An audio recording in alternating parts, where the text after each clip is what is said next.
It's my pleasure today to actually present you the walkthrough of the program and dive into more details for what the immediate investors watch.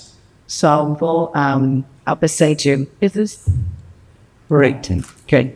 I like to move when I am talking, so please allow me. So I will present you the walkthrough from end to start of the FILMA program. We'll talk about program objectives, program interventions, the evolution trace of the program, what we have done in the last 2 years, strategic adaptations, access to finance framework, standout achievements so far, and what is next for us. As a program, we have 4 main objectives. First of all, we want to make sure we build the capacity of the last mile actors, for we are also providing a number of skills for them to achieve sustainable development outcomes. We are also looking to enhance the availability of affordable and sustainable financial access and products so they can access them equitable and enhance flourish their economic activity. We are also looking to ensure that the prices that they have access will be sustainable, and they will also trade and boost the market access to drive their economic growth. And lastly, we want to collaborate, advocate to build a more inclusive ecosystem. And this event is one of those opportunities for us to convey and be able to, talk about what we are doing, what are the policies that we could potentially influence, and what are potential collaborations with all the actors out here to enable the environment for the last mile actors. All right, so I'll go through our detailed overview of our program. I want to start first with the definition of the last mile actors. In the beginning, we played a video looking at the different profiles, and we also have them here. We are not just talking about an LLB. We are talking about the youth in the rural and urban areas of Ghana. They can be underemployed, unemployed, but they can also have limited access to education and skills. And most importantly, for this program, they are financially excluded, and they also lack economic resilience. As a program, we have targets to meet. We spoke about 100,000 reach that we are to complete by the 4 years of the program. We are to create at least 80,000 youth in work and dignified and fulfilling. And we are targeting the age from 15 to 35. Now, out of these 80,000, we are looking to create 5% jobs opportunities for persons with disability. And because FILMA is an access to finance program, we are also to strengthen at least 3,240 VSLA groups at the last mile communities. Now, we are present in 18 districts, 4 regions, Volta, Onti, Punais, and Northern Region. You saw in the video our colleagues talking about what we are doing and how do we actually do it, right? We start with our intervention number 1, which is our capacity building and technical system. We go into the communities, we mobilize the last mile actors. How do we mobilize the last mile actors? First of all, we identify what we call private agricultural service providers, or PAPs. They are also part of the last mile actors or the communities. They receive training into VSLAs or voluntary someone associations, and then they go and farm the groups for us, targeting, as you heard in the video, at least 90% young women in these groups. They are being trained, and some of the trainings that we are providing are financial literacy, infant support, market access, digitalization, good agricultural practices, business management, and gender transformative approaches. What is the expectation from this activity? The outcome will be the skilled entrepreneurs saving in a VSLA social fund, having actually negotiation skills and also tools for intuition. We have here the case of Nafisa from Northern Region, who was formerly headquartered in Accra, and she couldn't find her mean of living with that job. So she went back to her community and joined FILMA, where I participated in the training of the VSLA and was able to actually access loan to now farm and be able to farm rights and be able to have an income from that. So then we also have our second intervention, with is access to finance or access to inclusive finance. Here we use 2 modalities. We partner with financial institutions to provide additional working capital in the form of cash, and then we partner with supply chain intermediaries to provide services and input loans. This is the way that we utilize mainly our catalytic facility for inclusive finance, or revolving fund, which is designed to actually unlock private capital funds to access more last mile actors. We have also designed an insurance and savings schemes that are tailored to the needs of the last mile actors. You heard also in the video what Enterprise Life in partnership with FILMA is actually doing for the last mile actors. Then the outcome of that is to have an inclusive financial service, access to the last mile actors, creating credit history for the individuals as well, resilient through access to microinsurance, and they are also having a saving outcome. We have Juliana. She is from the Border East region. Initially, she's really struggling to access loans because of high interest rate, some of them even up to 100%. Juliana now, as part of the program, she was able to access a loan to an affordable interest rate, and she has continued to expand her fund, and she also joined our trainings for the gender of the family with her husband, and is one of our champions. We move forward to the intervention of market access. Initially, we also saw and heard from the Mastercard Foundation. One of the aspects of FILMA is the systematic approach. So we are not just doing access to finance, capacity building, but we are also enhancing the market for the last mile actors. We do this through promotion of diversified markets, market linkages, trade events, and so on. What do we do here? After that, we have a higher sell the wallets and income growth. We also increase access to diversified and resilient markets. We actually have contract-based production for LMAs and strengthen the enterprise competitiveness. In this case, Gifting was also here in this room. She has been participating in some of these fairs, and she has been able to link herself with some other buyers to also sell her produce. She's a master producer of the multi region. And then our last intervention, which is ecosystem development, is really focusing on the National Forum for Job Creation. Some of the stakeholders present here have already participated last year for us. What we do here, we put together relevant stakeholders like the Ministry of Finance, the Bank of Ghana, the CAMFE. We are putting together the Ministry of Agri, and so on. Why? We want to influence the policies and regulations, being able to create jobs through the ecosystem as well. And we have a similar modality as well at the district level, what we call forum for job creation at the district level, or district working group. We also do here same or similar, but at the district level, where we put together the district assembly, the identity departments, the social welfare, and we make sure that we plan together with FILMA on how can we unlock more job opportunities for the young people working with us in the rural areas. And then we have the gender transformative approaches, which is trainings that are designed to cross those cultural barriers that perhaps do not allow young women to access more job opportunities, or maybe be locked into a house culture and not be able to develop their economic growth. Here we address a couple, the married couple, where we teach also the men how they can support their wife and see the family as a nucleus where women can also contribute. We have Zainab also. She's one of our, with her husband, gender mother family champions, and she has helped us to also influence the community and other couples on how they can collaborate with each other and increase their economic resilience as well. Now, apart from the main interventions I just spoke, we are also working to develop alternative livelihoods for the young women. This is a way that we actually create jobs at a much quicker scale, but we are able to target the specific value changes. What we are doing here is to target already marketable commodities or value changes. We are looking at beekeeping, mushroom production, dry season vegetable production, cereal blend, and cassava process. How do we do it? We start, first of all, selecting the LMAs or the VSLA groups, those who are interested into these value changes that I just mentioned. And then we provide capacity building to a specific trainings that are targeting the goal, which is job creation. And then we equip them with some microprocessing equipments. We teach them how to use them. We build that capacity, and then the production phase starts. Once we have done that, at the same time, we are also making sure that they have access to market linkages, to also make sure that they have the certifications and the standards that they need to be able to access a sustainable market.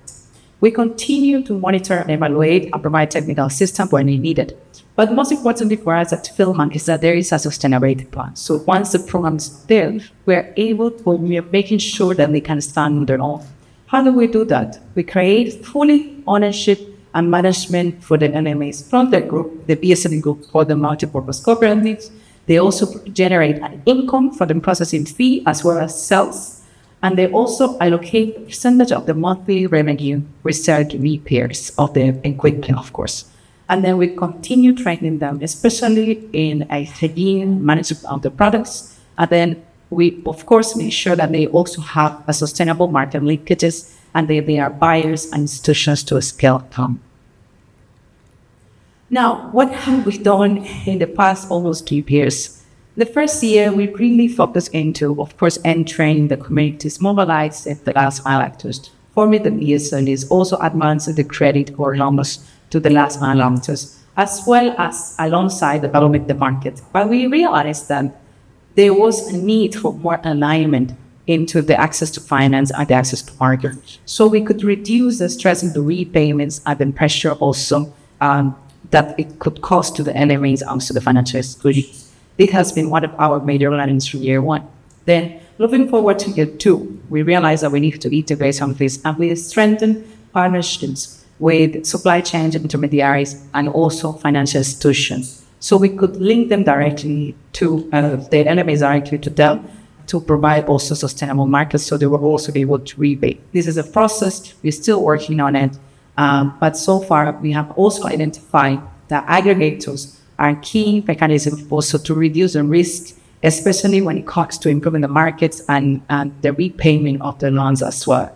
What I'm saying is because most of our young women have access to very small extensions of loans. We are talking about 1 acre, 1.5 acre, even half acre, and they are scattered all around the system and the areas where they live. So it's very difficult for a buyer to call and just collect one by one. So aggregators are really, really important, and they are a focus for us as well to improve access to market.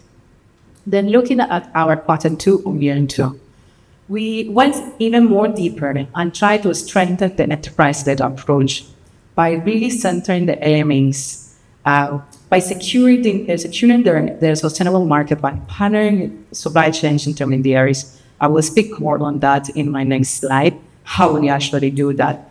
And then this will help us to actually unlock the demand driven finance. So partnering with our financial institutions such as Granule Capital, we're targeting those into trading and processing, giving them a specific capacity building to actually increase the income sustainability.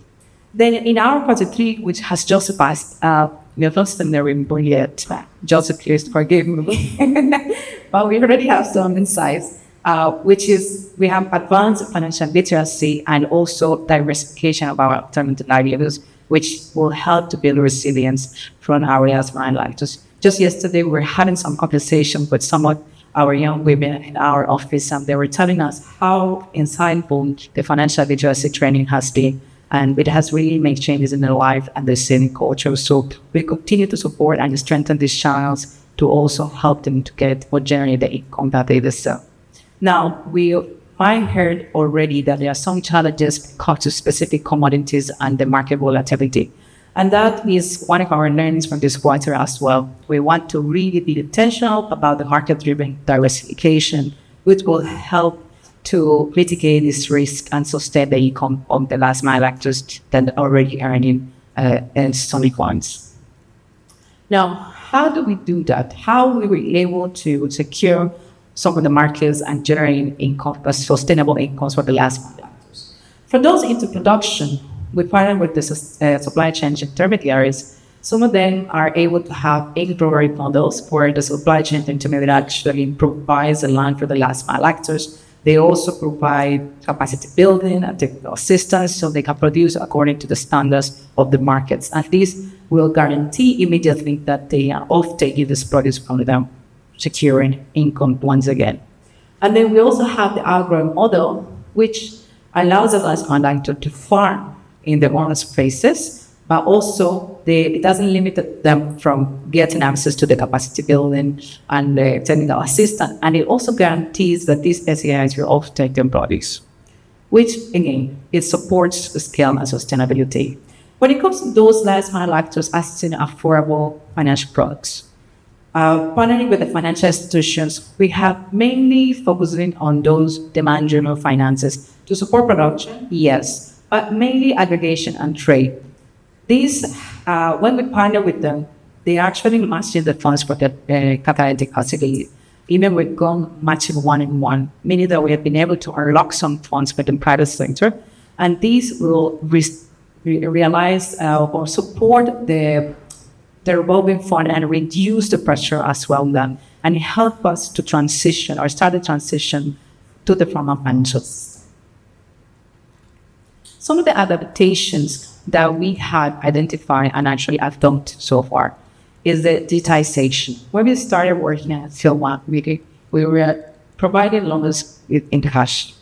And this sometimes it comes with some risk, but we are working with financial institutions that already have a way of working out. We have in a partnership or collaboration process. So we learned that, okay, we need to transition because the whole idea of this process is also to create a credit history for the individual so they can access the financial institutions even once program is allowed at them.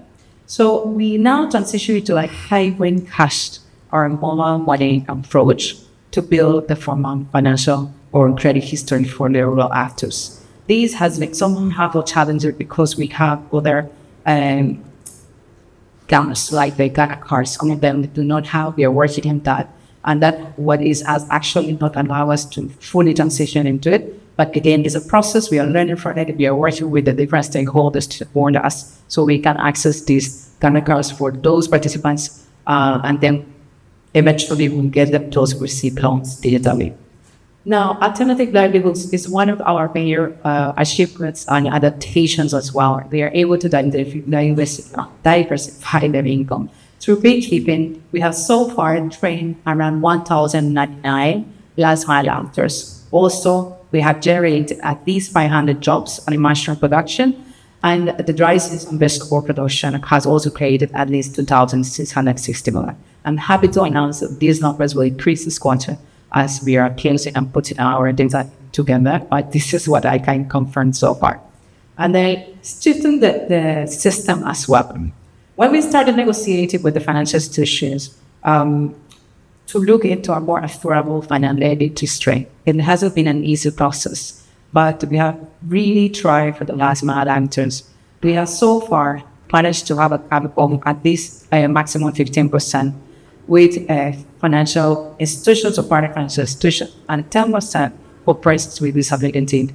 In this case, this is very affordable, looking at also the commercial rates, some of them even going on to 40%, 50% interest rate. And then I think one of the most important adaptations that we have adopted so far is being flexible and also adapted and context-driven delivery approaches. We are very mindful to listen and learning from what is happening at the community level. What is really the dynamics, hearing from the last mile actors, looking at our implementing partners, what is working, what's not working. And this has really allowed us to act quickly with speed as well and quality. Being FILMA and Access to Finance program, we have developed actually an Access to Finance framework, which is basically a blended finance architecture that operates a catalytic facility, which is designed, as I mentioned before, to unlock and blend into the private sector capital. What do we get out of this framework? We want to have access to structured credit, participation in guarantee markets, enterprise growth across the value chain, having an income stability for the VSLAs accounts, reliance and resilience against shocks as well. Stability strategy. So far, we managed to unlock 1.4 million USD that has come in matching funds from the PFIs and the SDIs that we are currently working. This is a definitely positive shift for us away from just the end of the program.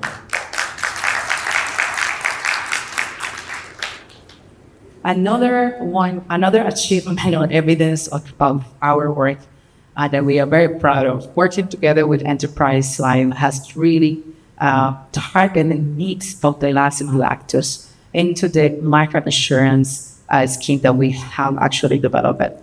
And this is a core component for the financial model that we are using on FILMA, and is designed to strengthen the resilience of the last mile actors. The cover per enemy offers a life cover of 5,000 cedis, short-term disability of at least 3,000 cedis, hospitalization benefits of 50 cedis daily at 30 days being hospitalized, and also up to 1,500. But most importantly, we have designed a specialized covering that includes maternity complications and assisted device support for persons with disability, which is really targeting our participants. What is the cost of this insurance? It costs per NMA annually 85 Ghana cedis, including the maternity complications and disability assistance. This is, for us, a very big achievement. We already have great stories from it.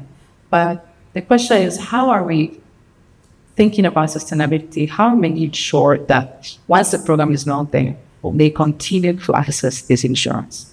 We look into working to strengthen the VSLAs and then embed these costs into their social fund already of the savings that they have.